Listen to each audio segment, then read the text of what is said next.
عن عبادة بن الصامت رضي الله عنه قال قال أوصاني خليلي رسول الله صلى الله عليه وسلم بسبع خصال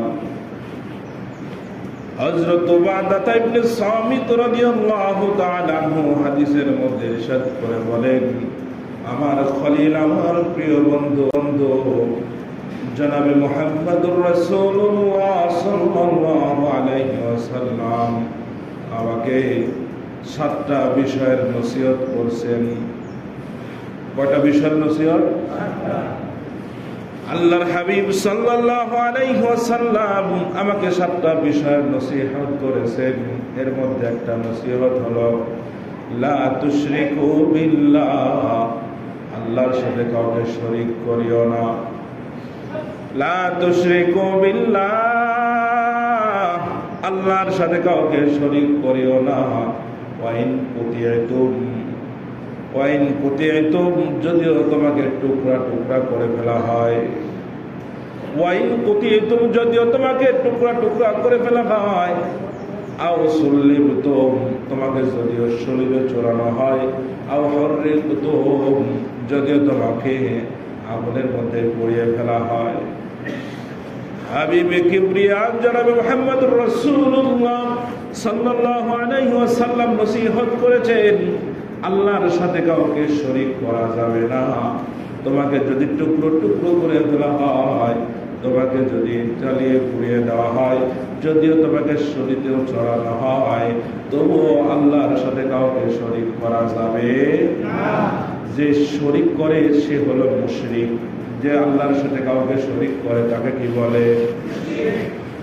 মুশরিক। আল্লাহ পাক রব্বুল আলামিন বলেন, আল্লাহ পাক রব্বুল আলামিন বান্দার সব গুনাহ খাতা মাফ করে দিতে পারেন, কিন্তু আল্লাহ পাক রব্বুল আলামিন বান্দার শিরকের গুনাহ মাফ করবেন না। বলেন নাউযুবিল্লাহ।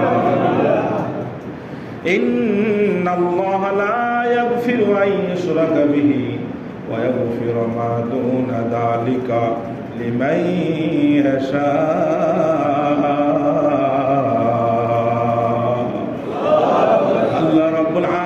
বলেন, বান্দার যাবতীয় গুনাহ আমি আল্লাহ পাক রব্বুল আলামিন মাফ করে দিতে পারি, কিন্তু শিরকের গুনাহ আমি আল্লাহ কখনো মাফ করব না।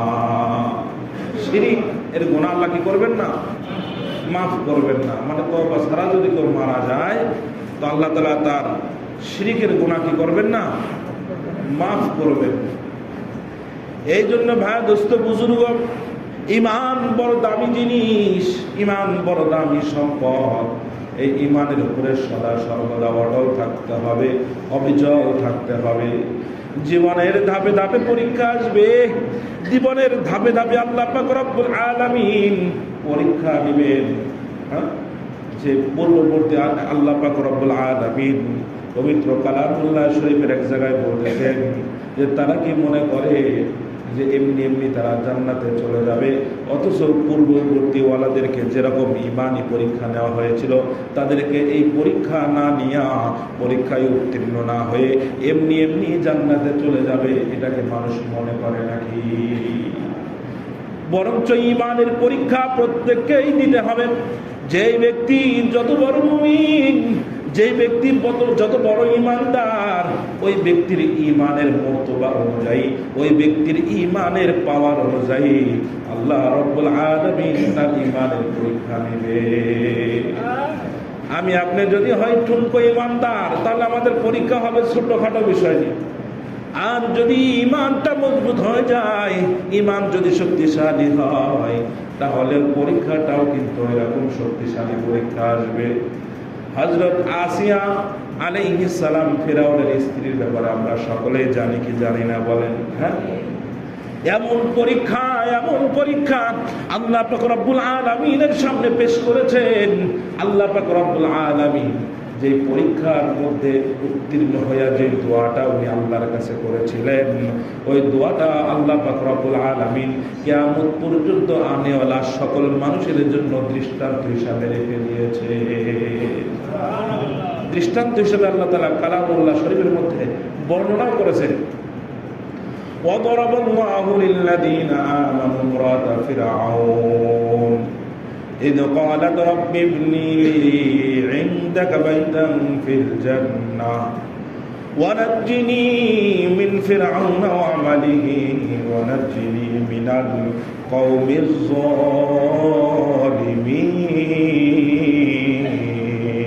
الله أكبر ফেরাউনের স্ত্রী আসিয়ার ব্যাপারে আল্লাহ পাক রব্বুল আলামিন বলতেছেন দরাবাল্লাহু লিল্লাযিনা আমানু ইমরাতা ফিরআউন ফেরাউনের স্ত্রী আসিয়াকে আল্লাহ পাক রব্বুল আলামিন ঈমানদারদের জন্য দৃষ্টান্ত স্বরূপ রেখে দিয়েছেন। ফেরাউনের স্ত্রী আসিয়াকে ঈমানদারদের জন্য দৃষ্টান্ত স্বরূপ রেখে দিয়েছেন। إذ قالت رب ابن لي عندك بيتا في الجنة যখন তিনি বলেছিলেন রব্বি হে আমার রব ইবনি লি ইনদাকা বাইতান ফিল জান্নাহ আপনার পাশে জান্নাতের মধ্যে আমার জন্য একটা বাড়ি নির্মাণ করেন। বলেন সুবহানাল্লাহ। আল্লাহর কাছে দোয়া করছেন যে আল্লাহ আমার জন্য একটা বাড়ি নির্মাণ করেন আপনার পাশে, জান্নাতের মধ্যে আপনার পাশে আমার জন্য একটা কি নির্মাণ করেন? বাড়ি নির্মাণ করেন। মুসা আলাইহিস সালাতু ওয়াস সালামের উপর ঈমান এনেছে। মুসা আলাইহিস সালাতু ওয়াস সালামের রবের উপরে ফিরআউনের বিবি আসিয়া ঈমান আনয়ন করেছে। খবর চলে গেছে ফিরআউনের কাছে, বলে এত বড় কথা যে মুসাকে আমি পৃথিবীর বুকে না আসতে দেওয়ার জন্য এত এত মানুষকে আমি হত্যা করলাম, যে মুসা আমার জীবনের দুশ্মন, জানের দুশ্মন, প্রাণের দুশ্মন, এই মুসার উপরে তুমি ঈমান এনেছো, তোমাকে আমি দৃষ্টান্তমূলক শাস্তি দিব। এই কথা বলে তার অনেকগুলো সন্তান সহ তাকে বন্দী করে রাখা হয়। কিন্তু বন্দী করে রাখার পরে তাকে সবার জনসম্মুখে আনা হইল। কয়েকটা রেওয়ায়েত ওনার ব্যাপারে, ওনার শাস্তির ব্যাপারে কয়েকটা রেওয়ায়েত আসছে। এক রেওয়ায়েতের মধ্যে আসছে আসিয়াকে বিবস্ত্র করা হলো। আসিয়ার সামনে সর্বপ্রথম ফেরাউন অফার পেশ করলো, ও আসিয়া, এত সুন্দর তাজমহল যদি তোমার পছন্দ না হয়, তোমার জন্য আমি স্বর্ণের তাজমহল বানিয়ে দিব। তুমি শুধু মুসার রবকে ত্যাগ করো, আমাকে রব হিসাবে মেনে আমার পায়ে সিজদা করো। বলেন নাউজুবিল্লাহ। আমাকে রব হিসাবে মেনে আমার পায়ে সিজদা করো, তাহলে তোমাকে আমি তোমার জন্য স্বর্ণের প্রাসাদ নির্মাণ করে দিব। আর যদি তুমি আমার প্রস্তাবে রাজি না হও, তাহলে কিন্তু তোমাকে এমন শাস্তি দিব যেটা মানুষের কলিজা কেঁপে উঠবে। ফেরাউনের বিবি আসিয়া আলাইহিস সালাতু ওয়াস সালাম বলেন, ও ফেরাউন, কখনো সম্ভব নয় যে ঈমান আমি আনয়ন করেছি, ফেরাউন শোনো, জীবন বিসর্জন দিতে পারি কিন্তু ঈমান থেকে এক পা পিছু হটব না, আমি ঈমানের উপরে অবিচল থাকবো। বলেন সুবহানাল্লাহ। তোমার এই বিশাল বড় দালান প্রাসাদের আমার কোনো প্রয়োজন নাই, স্বর্ণের প্রাসাদের কোনো প্রয়োজন নাই, আমি সমস্ত শাস্তি সহ্য করে নিতে প্রস্তুত আছি, কিন্তু ঈমান থেকে এক কদম পিছনে হটার সুযোগ আমার নাই। ফেরাউন তীরে বাগুনে জেলে উঠল। ফেরাউন এবার স্ত্রীকে বিবস্ত্র করলো, বিবস্ত্র করে তার শরীরের থেকে চামড়াগুলো খুলে ফেললো। চামড়া খুলে উত্তপ্ত রোদের মধ্যে তাকে চিৎ করে শোয়ায়া, দুই হাতের উপরে দুই পেরাক মেরে, পায়ে পেরাক মেরে চিৎ করে প্রখর রোদের মধ্যে তাকে শোয়ায় রাখছে। বলেন নাউজুবিল্লাহ। আল্লাহ পাক রব্বুল আলামিন ফেরাউনের ব্যাপারে বলেন, ও ফিরআউনা যিল আওতাদ, ফেরাউনের কথা স্মরণ করো যে ফেরাউন কিলোকওয়ালা ছিল, অর্থাৎ পেরাকওয়ালা ফেরাউন, যে অধিকাংশ মানুষদেরকে পেরাক দিয়া শাস্তি দিত। শরীরে একটা মশার কামড় সহ্য করার ক্ষমতা আমার আপনারা নাই, শরীরে একটা মশার কামড় সহ্য করতে পারেন না, আর হাতের মধ্যে পেরাক ঢোকায় দেওয়া, পায়ের মধ্যে পেরাক ঢোকায় দেওয়া, বলেন তো এটা ছোটখাটো বিষয় নাকি অনেক বড় কঠিন বিষয়? অনেক বড় কঠিন বিষয়। ঈমানের জন্য এরকম ত্যাগ স্বীকার করছেন কোনোদিন নাকি? বলেন। হ্যাঁ, কথা বলেন, কথা বলেন। ইমানের জন্য এরকম কষ্ট কোনোদিন করছেন? আমরা কেউ করছি?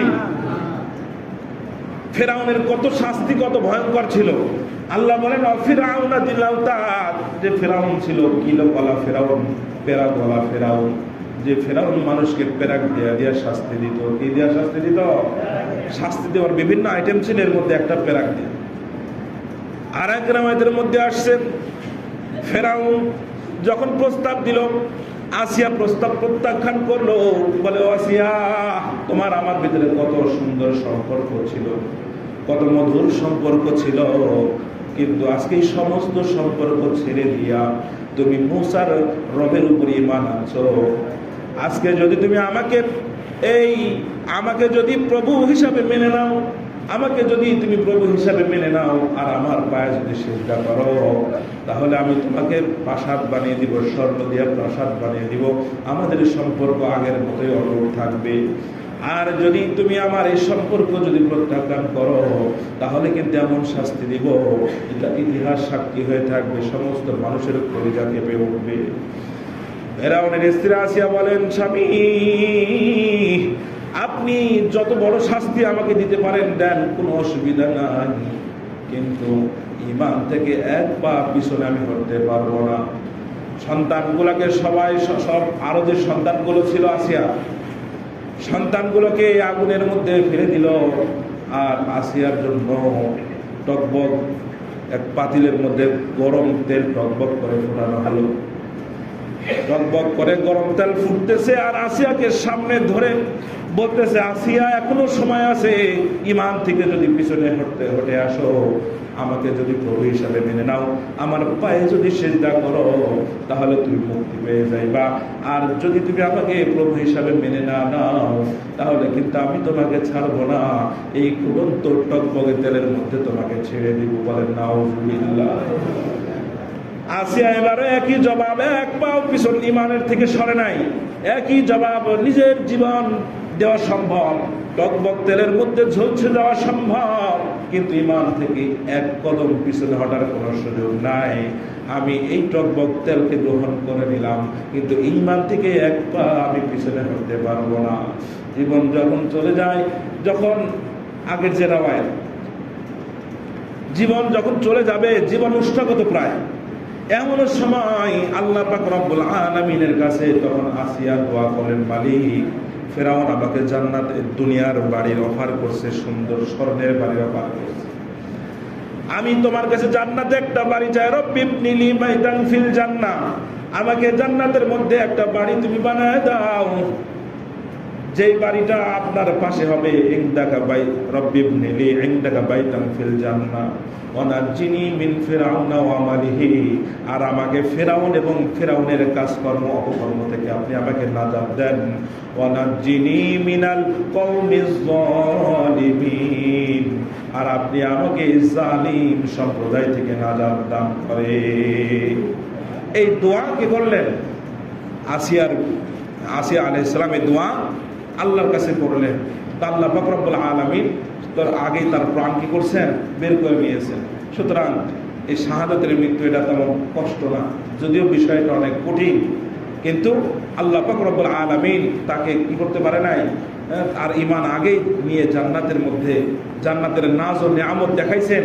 জান্নাতের মৃত্যুর আগেই তার ঠিকানা আল্লাহর কাছে যে দোয়া করছেন, আল্লাহ আপনি আমাকে জান্নাতের মধ্যে একটা বাড়ি আপনার পাশে নির্মাণ করে দেন, তো আল্লাহ পাক রব্বুল আলামিন সেই ঠিকানা যখন দেখাইছেন, তো দেখতে দেখতে টকবক তেলের মধ্যে তাকে ফেলে দেওয়া হয়েছে। জান্নাতের এই দৃশ্য তিনি সুন্দরভাবে অবলোকন করতেছিলেন, এই অবস্থায় তার মৃত্যু হয়ে গেছে। বলেন সুবহানাল্লাহ।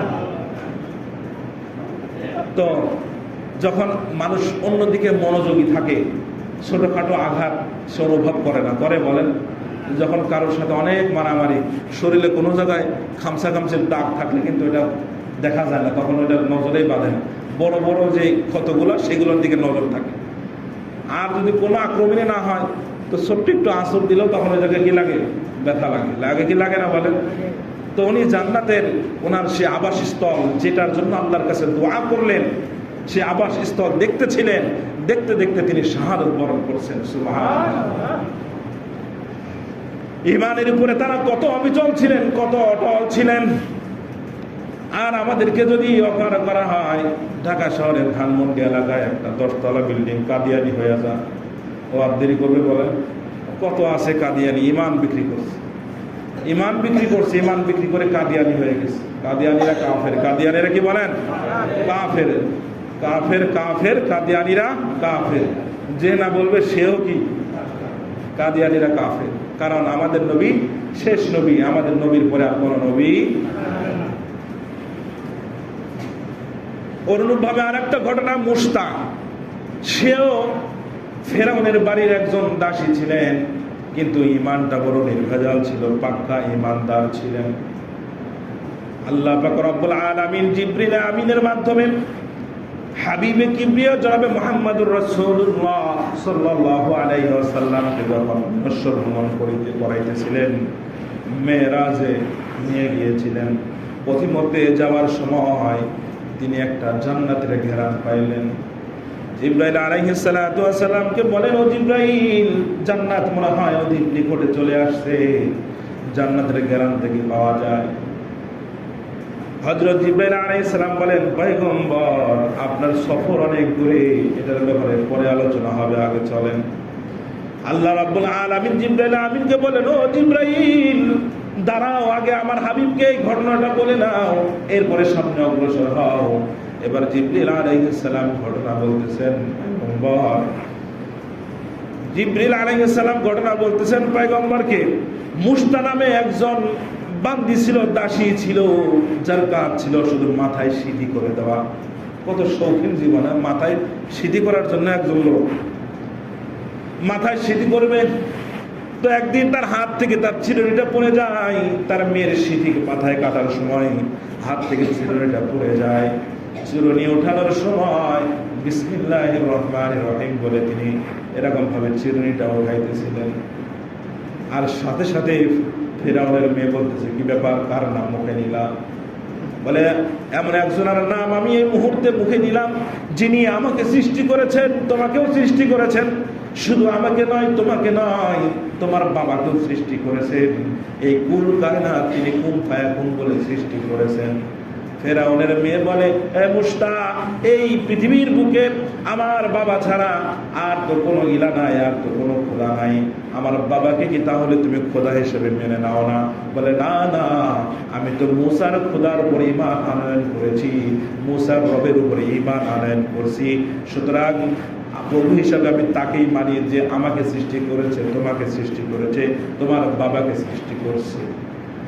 সাথে সাথে মেয়ে গিয়া বাবার কাছে নালিশ করছে, ও বাবা, মুস্তা তো তোমাকে খোদা হিসেবে মানে না, সে তো আর এক খোদার ইবাদত করে, আর এক খোদার উপাসনা করে।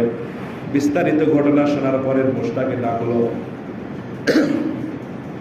মুস্তাকে ডাক দেয়া বলে, হ্যাঁ মুস্তা, তুমি নাকি বলছো আর একজন রবের তুমি ইবাদত করো, যে তোমাকে সৃষ্টি করছে, আমাকে সৃষ্টি করছে, কুল কায়নাতকে সৃষ্টি করছে, এমন এক খোদাকে বলে তুমি মানো? বলে, হ্যাঁ অবশ্যই মানি। এতদিন পর্যন্ত ঈমানকে আমি গোপনে গোপনে লালন করেছি, কিন্তু আজকে আমি প্রকাশ করে দিলাম, শুনেন, আমি তো সেই খোদার ইবাদত করি যিনি আমাকে আপনাকে এই কুল কায়নাতকে যিনি সৃষ্টি করেছেন। সুবহানাল্লাহ। কুল কায়নাত কে সৃষ্টি করেছেন? আল্লাহ সৃষ্টি করেছেন। ফেরাউন তো তেলে বাগুনে জ্বলে উঠলো, কি ব্যাপার, এত বড় দুঃসাহস, আমার দাসী হয়ে, আমার বান্দি হয়ে আমার সামনে এত বড় ধৃষ্টতা। সাথে সাথে পাতিলের মধ্যে তেল গরম করতে বলা হইল, তেল টকবক করে ফুটতেছে। এদিকে মুস্তাকে চিৎ করে শোয়াই দিয়া তার হাতে পায়ের মধ্যে পেরেক লাগাই দিল, আর তাকে বিবস্ত্র করে দিল। তার কলিজার টুকরো ছোট্ট একটা সন্তান ছিল, এই সন্তানকে ছেড়ে দিল, সন্তান গিয়া মায়ের দুধ খাওয়া শুরু করলো। এখন এই মুহূর্তে সন্তানের প্রতি মায়ের ভালোবাসাটা কত বেশি। এবার ফেরাউন অফার করতেছে দাসীরে, এই যে তোমার বাচ্চা তোমার দুধ খায়, এই দুধের বাচ্চাটাকে কিন্তু এই টকবক তেলের মধ্যে এখনই ফেলে দিব, তুমি যদি আমাকে খোদা হিসেবে না মানো, রব হিসেবে না মানো। বলে, না না, সন্তান চলে যাইতে পারে, আমার জীবন চলে যাইতে পারে, সব কিছু আমি ছাড়তে পারি, কিন্তু ঈমান থেকে এক পা আমি পিছু হতে পারবো না। সন্তানকে বুকের থেকে টান দিয়া টকবক তেলের মধ্যে ফেলে দিল। মা একটু বিচলিত হলেন। আহা, এত বড় দুঃখজনক কোনো মা সহ্য করতে পারে না। কিন্তু টকবক তেলের ভিতরে থেকে সন্তান ইশারা করে বুঝাইতেছে, মা এটা গরম টকবক তেল নয়, বরং এই টকবক তেলের মধ্যে জান্নাত আল্লাহ রেখে দিয়েছে। তার ঈমান কত মজবুত। তখন মা আবার শক্ত হয়ে গেল। ফেরান বলে, ওই মুস্তাম, এখনো কিন্তু তোর সন্তানকে যেরকম গরম টকবকে তেলের মধ্যে ফেলে দিলাম, এবার কিন্তু তোকেও এই গরম টকবকে তেলের মধ্যে ফেলে দেওয়া হবে। মুস্তাম বলে, সন্তান চলে গেছে দুঃখ নাই, আমি চলে যাব তাও কোনো দুঃখ নাই, কিন্তু কথা শোনো, আমি তোমার বাড়িতে তো বছর কাজ করছি, একটা জিনিস শুধু আমি তোমার কাছে চাই, মরার পরে আমার শরীরের তো গোশতগুলো থাকবে না, গরম তেলে সব কিছু ফানা ফানা হয়ে যাবে। আমার আর সন্তানের যে হাড্ডিগুলো তুই পাবি, এই হাড্ডিগুলো তোর কাছে অভিযোগ, তোর কাছে আবদার থাকলো, একটা গর্তের মধ্যেই এক জায়গায় দাফন করবে। আমার মেয়ের হাড্ডি গুড্ডি আর আমার শরীরের হাড়গুলো একটা গর্তের মধ্যে দাফন করবি, এতটুকু আবদার আমি তোর কাছে চাইলাম। কিন্তু একটা কথা শোনো, তুমি যত বড়ই অফার করো না কেন, ঈমান থেকে আমি একবার বিচল করতে পারবো না। আমি জীবন দিতে প্রস্তুত আছি। তাকেও সাথে সাথে টকবক তেলের মধ্যে ফেলে দেওয়া হলো। এরপরে ফেরাউন তার কথা মতো ওই হাড়গুলো নিয়ে, মার সন্তানের হাড়গুলো নিয়ে একটা গর্তের মধ্যে দাফন করে রেখেছিল। আল্লাহ পাক রব্বুল আলামিন কিয়ামত পর্যন্ত সেই গর্ত থেকে জান্নাতের গ্রাম চালু করে দিয়েছে। যারা ঈমানের জন্য জীবন বিসর্জন দেয়, তারা তো আসলে মৃত না, তারাই আসল জীবিত। তারাই আসল কি? হ্যাঁ, তারাই আসল জীবিত। কারণ এই দুনিয়ার জীবনের শেষ আছে, মৃত্যু হয়ে গেলে শেষ। আর আখিরাতের জীবনের কোনো শেষ আছে বলেন? আখিরাতের জীবন শুরু হয় কবরে ঢোকার মাধ্যমে। কিসের মাধ্যমে? কবরে ঢোকার মাধ্যমে। কবর হলো আসল স্টেপ, আসল ধাপ হলো কি? কবর। তো ঈমানের জন্য কাহিনী শুনতে তো মজা লাগে। সুবহানাল্লাহ, আলহামদুলিল্লাহ বললেন। এই বিষয়গুলা গভীরভাবে চিন্তা করার বিষয়। চিন্তা করার জন্য বললাম যে তারা ঈমানের জন্য কত বড় ত্যাগ স্বীকার করছে। আমি আপনি ঈমানের জন্য কি ত্যাগ স্বীকার করছি বল? আফা হাসিবতুম আন তাদখুলুল জান্নাহ, তোমরা মনে করতেছো এমনি এমনি তোমরা জান্নাতে চলে যাবে? অথচ পূর্ববর্তী ওয়ালাদের যে পরীক্ষা আমি আল্লাহ তাআলা তাদের থেকে নিয়েছি, সেই পরীক্ষা তোমার থেকে নেওয়া হবে না, এমনি এমনি জান্নাতে চলে যাবে। তার মানে কি? আমাকে আপনাকেও ঈমান অনুযায়ী পরীক্ষা আল্লাহর সামনে পেশ করতেই হবে। বিকল্প বাইপাস সুযোগ নাই, সুযোগ নাই। পরীক্ষা আসবে, আপনার ঈমান অনুযায়ী আপনার উপরে পরীক্ষা আসবে। পরীক্ষা আসবে, আপনি একটা কর্মপদস্থ হয়েছেন, ভালো একটা উচ্চ পদস্থ অফিসার হয়েছেন, আপনার টাকার অনেক দরকার। একজন এই মুহূর্তে আবার ঘুষ আনছে, আপনার 1 কোটি টাকার দরকার ছিল, 1 কোটি টাকার ঘুষ একজন আপনার কাছে আনছেন, শুধু একটা সাইন করবেন, 1 কোটি টাকার মালিক আপনি হয়ে যাবেন। কিন্তু ভয় করলেন আল্লাহকে যে আমার টাকার অনেক দরকার ছিল, কিন্তু আমি সাইনটা করলাম না। কার ভয়ে? আল্লাহর ভয়ে। এটা তো ঈমানের একটা পরীক্ষা। এটা একটা কিসের পরীক্ষা? ঈমানের একটা পরীক্ষা। এরকম অনেক পরীক্ষা আসবে, অনেক পরীক্ষা আসবে। গোপনে আপনি নির্জনে একা একা মনে করতেছেন কেউ দেখে না। কে দেখেন বলেন? আল্লাহ দেখেন। তো এরকম অনেক পরীক্ষা, সুখে দুঃখে আল্লাহ পাক রব্বুল আলামিন ধন সম্পদের উপর দিয়া, নফসের উপর দিয়া অনেক ধরনের পরীক্ষা আপনার ঈমান অনুযায়ী নেবেন। সেই পরীক্ষায় যদি আপনি পাশ না করেন তাহলে আপনি ব্যর্থ, আপনি নাকাম হয়ে যাবেন। আর ওই পরীক্ষায় যদি পাশ করেন তাহলে আল্লাহ বলতেছেন অবাশশিরিস সাবিরিন, ধৈর্যশীলদেরকে সুসংবাদ দান করো, জান্নাতের সুসংবাদ দান করো। বলেন সুবহানাল্লাহ। এরকম ভাবে আল্লাহর একজন বান্দি নাম ছিল জিন্নিয়া। বেশি আগের ঘটনা না, জিবরাইল হযরত মুহাম্মদুর রাসূলুল্লাহ সাল্লাল্লাহু আলাইহি ওয়াসাল্লামের জমানার ঘটনা, মানে তার আগের জমানার ঘটনা না। জিন্নিয়া ছিল আবু জাহালের দাসী। কার দাসী ছিল? আবু জাহেলের দাসী ছিলেন। তো আবু জেহেলের খবর পাইল তার দাসী নাকি মুহাম্মদুর রাসূলুল্লাহ সাল্লাল্লাহু আলাইহি ওয়াসাল্লামের উপরে ঈমান আনছে। কি আনছে? ঈমান আনছে। এই খবর শুনে সে তার মাথার উপরে এমন জোরে একটা আঘাত করছে, এই আঘাতের ফলে সে দৃষ্টিশক্তি হারিয়ে ফেলছে। সে চোখে দেখে না। বান্দিত বাসার কাজকর্ম করতে হয়, তো এই কাজকর্ম তার ব্যাঘাত ঘটতেছে, কাজকর্ম করতে পারে না। তো এই মজা উপভোগ করার জন্য যে দৃষ্টিশক্তি, একটু আগে মানুষটার দৃষ্টি সম্পন্ন ছিল, দৃষ্টি সম্পন্ন মানুষ দৃষ্টিহীন হলে কেমন লাগে, এক মজা নিজে একা উপভোগ করবে না, তার বন্ধু বান্ধবদের কারো ডাক দিল, আবু জেহেল ডাক দিয়া একটা পার্টির ব্যবস্থা করলো, বাসা বাড়ির মধ্যে একটা মেহমানদারের ব্যবস্থা করলো। এবার তাকে খানা পরিবেশন করার জন্য বলা হলো। এখন সে তো চোখে দেখে না, এদিক সেদিক যায় আসে, তো সবাই ঠাট্টা করে তাকে আঘাত করতেছিল। আর এক পর্যায়ে আবু জেহেল বলল যে দেখ, যে লাত আর উজ্জাকে ছেড়ে দিয়ে মুহাম্মদের খোদার উপর ঈমান আনার কারণে সে দৃষ্টি শক্তি হারিয়ে ফেলেছে, অন্ধ হয়ে গেছে। বলেন নাউজুবিল্লাহ। দৃষ্টি শক্তির মালিক কে বলেন? ওখান থেকে জিন্নিয়া রাদিয়াল্লাহু আনহা হাতে হাতে নিজের কামরার মধ্যে চলে আসতেন। আসার পরে 2 রাকাত নামাজ পড়ে আল্লাহ পাক রব্বুল আলামিনের কাছে দোয়া করতেছেন, মালিক এতক্ষণ পর্যন্ত তোমার দুশমনেরা আমাকে নিয়ে যা নির্যাতন করছে, জুলুম করছে, আমি সহ্য করছি, কিন্তু এই মুহূর্তে তো আর সহ্য করা যায় না রে মালিক। আমাকে সে মাথার উপরে আঘাত করছে, আমি সহ্য করছি, আমাকে শারীরিক টর্চার করছে, আমি সব সহ্য করছি, আমাকে অন্ধ বলে তিরস্কার করতেছে, আমি সব সহ্য করতেছি, কিন্তু এই মুহূর্তে তারা কি বললো তুমিও তো শুনেছো, এই মুহূর্তে তারা বলতেছে আমি নাকি তোমার উপর ঈমান আনয়ন করার কারণে অন্ধ হয়ে গেছি, লাত উজ্জার বদদুয়ায় নাকি আমি অন্ধ হয়ে গেছি। ও মালিক, মেহেরবানি করে তুমি আমার দৃষ্টিশক্তি আবার ফিরিয়ে দাও, তুমি তো দৃষ্টিশক্তি ছিনিয়ে নিয়েছো, তুমি আল্লাহ দৃষ্টিশক্তি নেওয়ার মালিক আবার দেওয়ারও মালিক, তুমি দৃষ্টিশক্তি আবার ছিনিয়ে দাও। জিন্নিয়া রাদিয়াল্লাহু তাআলা আনহা আল্লাহর কাছে এভাবে দোয়া করতেছিলেন। দোয়া করে যখন হাতটা এভাবে মুখে মুছলেন, মুখে মোছার সাথে সাথে আল্লাহ রাব্বুল আলামিন তার দৃষ্টিশক্তি আগের মতো ফিরায় দিয়েছে। তো ইমানই পাওয়া, কিসের পাওয়া? আউলিয়ারা কারে ওতবা ইখতিয়ার, জাহেলারা কারে দুনিয়া ইখতিয়ার, আশিকারা মিল্লাত মাযহাব জুদাস, আশিকারা মিল্লাত মাযহাব খুদাস। যারা ইমানদার তাদের হৃদয়ের মধ্যে সব থেকে বেশি ভালোবাসা কার? ওয়াল্লাযীনা আমানু আশাদ্দু হুব্বান লিল্লাহ। যারা ইমানদার তাদের হৃদয়ের মধ্যে আল্লাহর ভালোবাসাই কঠোর। এই জন্য আল্লাহ রাব্বুল আলামিন তাদের ইমানি পাওয়ার এমন দান করছেন, এমন দান করছেন, সব সহ্য করতে পারে, কিন্তু আল্লাহর অপমান, রসুলের অপমান তারা সহ্য করতে পারে না। এটা কিসের পাওয়া? ইমানের পাওয়ার। কিসের পাওয়ার বলেন? ইমানের পাওয়ার। এই জন্য ইমান মজবুত করার দরকার আছে না নাই?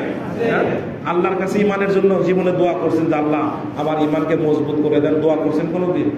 আল্লাহর কাছে তো দোয়া করে আল্লাহ ঘর বাড়ি করে দেন, ব্যবসা বাণিজ্য করে দেন, ছেলে সন্তানের আয় রোজগারে বরকত দেন, কত দোয়া করি। ইমানটার জন্য কখনো দোয়া করছি বলেন? ইমানের জন্য দোয়া করবেন যে আল্লাহ মৃত্যু পর্যন্ত যেন ইমানের উপরে কি থাকতে পারি? অটল অবিচল থাকতে পারি। হ্যাঁ, এই দোয়া করা যাবে না ইনশাআল্লাহ? এরপরে আসেন সূরা বাকারার মধ্যে আল্লাহ রাব্বুল আলামিন বলতেছেন, যারা আল্লাহর উপরে ঈমান আনয়ন করে এবং আমি তাদেরকে যা রিজিক দিয়েছি তা থেকে তারা কি করে? আল্লাহর রাস্তায় দান করে। এখান থেকে আমাদের বোঝার বিষয়, যদি আমি সত্যিকার অর্থে ঈমানদার হই তাহলে আল্লাহর ভালোবাসা আমার ভিতরে বেশি। আর আল্লাহর ভালোবাসার, আল্লাহর সাথে যদি আমার ভালোবাসার সম্পর্ক থাকে, তাহলে আল্লাহ যাকে ভালোবাসেন, আল্লাহর সৃষ্টি যারা, তাদের পেছনে খরচ করতেও তো আমার ভালো লাগবে। কি বলেন? কথা বলে না? কথা বলেন।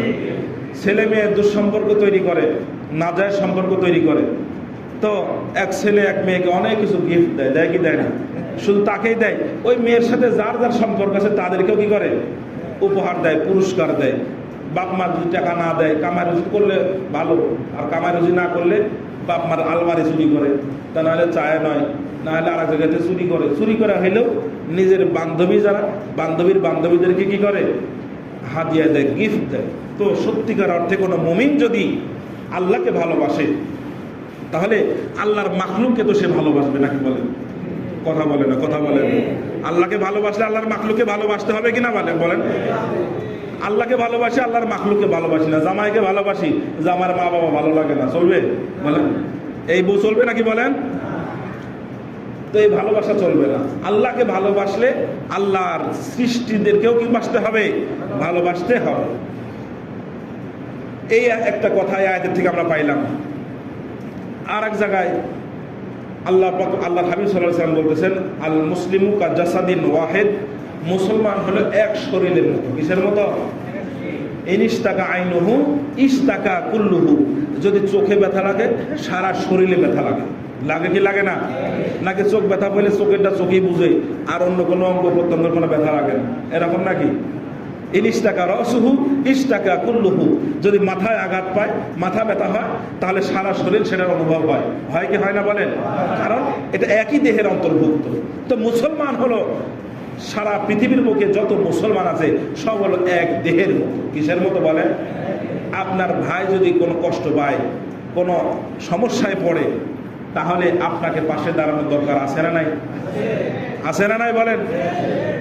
আপনারা খবর শুনছেন অনেকেই, ফেনীর ওদিকে এক নদীর বাঁধ আছে, যে নদীর বাঁধ রাতের বেলা, এই গত 2 রাত আগে 1:30 রাতের বেলা বাঁধ খুলে দিচ্ছে। তো অনেক মানুষ ঘরের ভিতরে ডুবে মারা গেছে, বুঝতে পারছেন? অনেক মানুষ মারা গেছে, এবং অনেক মানুষেরা তারা সাহায্যের জন্য আপনাদের কাছে আহ্বান জানাচ্ছে, আমাদেরকে একটু উদ্ধার করেন। অনেকে এর বিল্ডিংয়ের উপরে আশ্রয় নিচ্ছে, কিন্তু বিল্ডিংয়ের উপরে কতক্ষণ থাকা যায়? খাওয়ার পানির ব্যবস্থা নাই, তারপরে খাওয়ার দাওয়ারের চাউল ডাউলের ব্যবস্থাপনা নাই, অনেক কষ্টের মধ্যে আছে। এই কষ্টটা আমারও লাগার দরকার আছে না নাই? যদি ইমানদার হন, যদি মুসলমান হন, তাহলে এই কষ্ট, এই ব্যথায় আমারও ব্যথিত হওয়ার দরকার ছিল। আমি কিছু ভিডিও দেখে আমার চোখের পানি আমি রাখতে পারিনি। ফেনীতে অনেক উলামায়ে কেরামের জন্য বড় বড় মাদ্রাসা আছে। ছাগলনাই একটা মাদ্রাসা আছে, ফরিদউদ্দিন আল মুবারক সাহেবের মাদ্রাসা। উনি নিজেও এই ভিডিওতে বলছেন যে আমার মাদ্রাসার এত এত ছাত্রগুলা, তাদের পানি খাওয়ার ব্যবস্থা নাই, খাওয়ার ব্যবস্থা করতে পারতেছি না, তারা নিরাপদ স্থানে যাইতেও পারতেছে না। হঠাৎ করে পানি আসছে, উপরে উঠছে, মনে করছে চলে যাবো, কিন্তু পানিটা এখন কমতেছে, তারা নিরাপদ স্থানে যাইতেও পারতেছে না। অনেকে অনেক জায়গা থেকে বিভিন্নভাবে সাহায্য করতেছে। আজকে দেখলাম চট্টগ্রাম থেকে অনেকে নৌকা নিয়ে আসছে, ট্রলার নিয়ে আসতেছে তাদেরকে উদ্ধার করার জন্য। তো আমরা তো বেশি দূরে না, ঢাকার মানুষ কি খুব বেশি দূরে নাকি বলেন? তা আমাদের তো একটু পাশে থাকার দরকার, কি বলেন? হ্যাঁ, 1 নম্বর দোয়া করে পাশে থাকবো। কি করে দোয়া করবেন সবাই? দ্বিতীয়ত একটু আর্থিকভাবে সহযোগিতা করা দরকার, ওলামা পরিষদের পক্ষ থেকে সাহায্য করা হবে। অনেক এলাকার যুবকেরা, কুয়েতি মসজিদ, সাদাপুর এলাকার যুবকেরা উদ্যোগ নিয়ে টাকা উঠাইতেছে, বনগাঁও যুবকেরা উদ্যোগ নিয়ে টাকা উঠাইতেছে। আর আমাদের এলাকায় এটা হয় না। আমাদের যুবক ভাইরা খেলার আয়োজন করেন, মাশাআল্লাহ, দেখবেন কত যুবকের অভাব নাই। খেলার একটা আয়োজন করলে কত টিম, 5টা 6টা 10 12টা করে টিম থাকে। এক টিমে 7 জন 6 জন 8 জন 10 12 জন করে ইয়ং জেনারেশন। তো তারা এরকম ধর্মীয় কোনো বিষয়ের পদক্ষেপ নিতে দেখলাম না আজ পর্যন্ত। দেখছেন আপনারা? এই যুবক ভাইদের দায়িত্ব ছিল এটা একটা কিছু অ্যামাউন্ট তুলে তাদের জন্য একটা ব্যবস্থাপনা করা।